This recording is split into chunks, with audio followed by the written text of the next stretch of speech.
Big news మనం చూస్తున్నాం. తెలంగాణ హైకోర్టులో IT grid CEO Ashok quash petition దాఖలు చేశారు. తనపై తెలంగాణ పోలీసులు నమోదు చేసిన కేసులను కొట్టివేయాలని పిటిషన్లో పేర్కొన్నారు. దీనికి సంబంధించి పూర్తి డీటెయిల్స్ మా ప్రతినిధి సునీల్ మనకు అందిస్తారు. సునీల్. Thank you Harsha. తెలంగాణ ప్రజల డేటాతో పాటు ఆంధ్రప్రదేశ్ ప్రజల డేటాను కూడా ఐటీ గ్రిడ్ సంస్థలో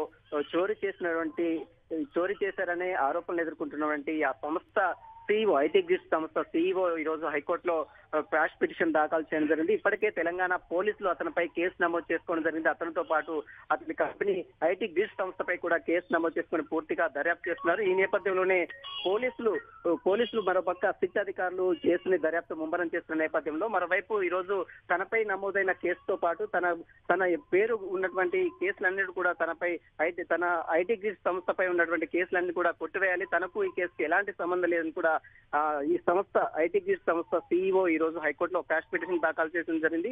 ఈ క్వాష్ పిటిషన్ పై సోమవారం హైకోర్టు విచారణ చేపట్టే అవకాశం తెలుస్తుంది. ప్రధానంగా ఇప్పటికే మరోవైపు తెలంగాణ సిట్ పోలీసులు ఈ కేసుని దర్యాప్తు ముమ్మరం చేస్తున్నారు. ఈ కేసులో ఇప్పటికే సైబరాబాద్ పోలీసులు అశోక్ 160 సిఆర్పిసి నోటీసులు జారీ చేశారు.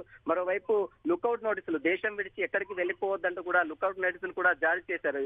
కానీ ఇప్పటి వరకు అశోక్ పోలీసులకు ఎలాంటి సమాచారం ఇవ్వలేదు. మరోవైపు పోలీసులు ఎదుట లొంగిపోలేదు. ఇప్పటికే అశోక్ గాలింపు చర్యలు చేపడుతున్నారు. ఆంధ్రప్రదేశ్ కు ఒక సిట్ ప్రత్యేక బృందం కూడా ఆంధ్రప్రదేశ్ కు వెళ్ళింది. అశోక్ కోసం ముమ్మరంగా గాలింపు చర్యలు చేపడుతున్న నేపథ్యంలో ఇప్పుడు అశోక్ హైకోర్టును ఆశ్రయించడం పట్ల తెలంగాణ సిట్ పోలీసులు కూడా ఈ కేసును సీరియస్ గా తీసుకోవడం జరిగింది. మరి కోర్టు ఎలాంటి ఆదేశాలు ఇస్తుంది, సోమవారం విచారణలో సిట్ క్వాష్ పిటిషన్ కొట్టివేస్తుందా లేదా అనేది మాత్రం సోమవారం విచారణలో వెల్లడే అవకాశం కూడా స్పష్టంగా కనపడుతుందని చెప్పవచ్చు. Harisha. Right, thank you Sunil.